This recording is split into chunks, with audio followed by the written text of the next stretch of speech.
It was around when I was 13 or 14, and you kind of find yourself trying to pick and choose your friends, and also at the same time, you're not really worried about what you want to accomplish at that time, but what people you want to hang out with. I wanted to fit in. Wasn't a popular kid in school, and it made me forget about all that. Like, oh yeah, everybody else is doing it, so I'm gonna do it. Friends were doing it. I just wanted to jump right in and have fun. I did drugs because it seemed like it was fun. It was the cool thing to do. The cool thing to do was to get high, go to parties. Growing up, you struggling. Couldn't deal with life. So I didn't have to deal with life. I wouldn't listen to anyone. I was stubborn. Like as a rebellious thing. This is what the rebel kids were doing. I just wanted to see what it was like. I started experimenting with it. Experimenting with friends. First tried it because I was bored. I was always up to try something new. When I was growing up, we had this program, it was just say no, just say no. People are just saying no, but they're not saying why. It's like telling a person no and then they go do it. Sparked my interest on drugs. I knew that they were bad, and I always heard about this addiction, but I didn't know what it meant. That's probably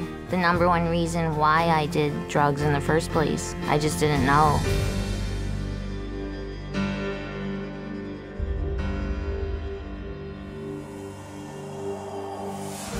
Drugs are everywhere. They're in magazines, movies, TV shows, billboards. They're all over the place. In the movies they make it look cool, but in real life it's not cool. It's a serious problem. And a lot of times they try to glamorize drugs. Like make drug dealers or getting high look cool, but that's only in the movies. In real life, it's a whole different story. All drugs, whether we're talking about alcohol, marijuana, LSD, these are all essentially poisons. It would depend on the amount that you take. I mean, a lesser amount might just speed you up, make you feel really active. Stronger amount or a stronger dosage would act as a sedative, make you slow, sluggish, tired. And even more amounts, it would kill you. You'd have an overdose. Every drug works in these stages. It's only really the amount needed to make the effect that's the difference from drug to drug. A person who's taking drugs, whether for physical pain or just to try and block off any sensations they don't want to feel, those sensations are actually just being pushed away and getting worse and worse. You're going to be totally numb and just not be able to feel anything. When you take drugs, the drug goes through your bloodstream, and later on in your life, that drug can, come back up and into a flashback when you use the drug. You could have taken LSD one day and like a year down the road, it could come back into effect and you can start hallucinating again. And it's not just LSD, it's every drug. So you can get hit with the effects of a drug even a long time after you stop taking them. Drugs definitely affect the mind. Everything you see around you is different than what's really going on.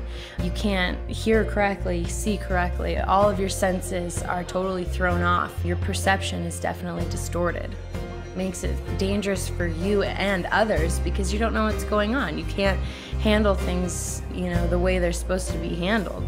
Drugs affect your memory so much. It doesn't matter if you're taking them for a long time or just a short period of time. I know, when I first tried studying and stuff more, I really couldn't concentrate, couldn't pay attention. I went from a straight A student to a B- student, C student. Then I quit going to school and I would get really frustrated. It's like your brain won't function. You can't think straight. Like everything is messed up. I never got anything done. I would start on something and I wouldn't finish it. It just didn't happen. It was just unbearable. I couldn't deal with life at all. I couldn't get a job because I was just out of it completely. My decisions were based off of, what this drug is telling me to do rather than, what I want to do. I got them from friends in school. 2 friends. A friend of mine. My older brother's friends. Bunch of girlfriends. Boyfriend. Ex-boyfriend. Older guy. My dad. My cousin. My brother. My older sister. Older kids. My buddy just said, you can do it every once in a while, it'll be no problem. Told us it was going to be the best thing we've ever done. You can do it once, you'll be fine. It's not gonna hurt you really. It's just a little pick-me-up. You can't get addicted to it. They said it's not something that you're going to be taking every day. It's just something that you can take when you want to have fun. Oh, this is gonna be a fun time. It's a fun drug to be on. Makes you easier to talk to girls. And they said it'll bring you up. It's gonna make you feel different.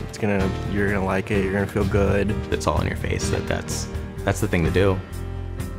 All it is taking a drug dealer's word for it. When you're trying to get someone hooked, you'll say whatever you can to get a customer. You're lying for them to believe you so you can make money. I would tell people it's fun, makes you energetic, makes you more likable. It's something, you know, people want to be around. I tell them whatever they wanted to hear in order to pick that first one up. You know, when I was 12 years old, I didn't say, hey, I want to be 24 in rehab. I never said that to myself.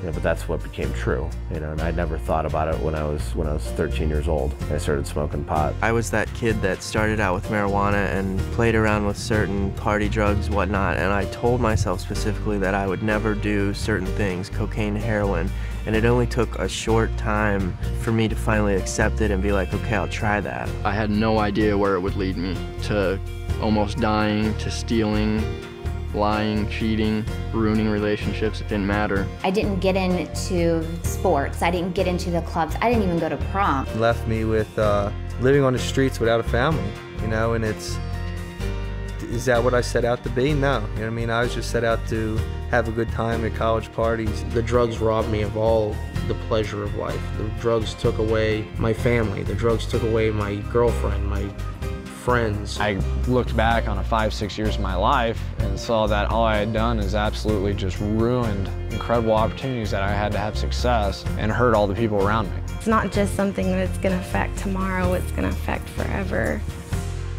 You don't have to find out everything for yourself. You don't have to find out what a car accident experience is like. Do yourself a favor. Don't fall into the same footsteps as so many other people have. And realize that you could be the guy living under the bridge shooting heroin. You might think you won't get like that. None of us ever did, and we wound up in those same shoes. What I would tell people is just, I would give them my story. I would tell them my exact story. I would tell them my story. A story like mine. The insanity of my story. Ultimately, it comes down to their own decision making. You have to get the facts. Check the statistics. Find out for yourself. Find out for yourself. Find out the actual truth of what these are and what they're going to do to your life. I would just say to anybody, you know, if you're going to do something, you know, if you're really going to do something, go educate yourself on it beforehand. I think there's a lot of truth in that.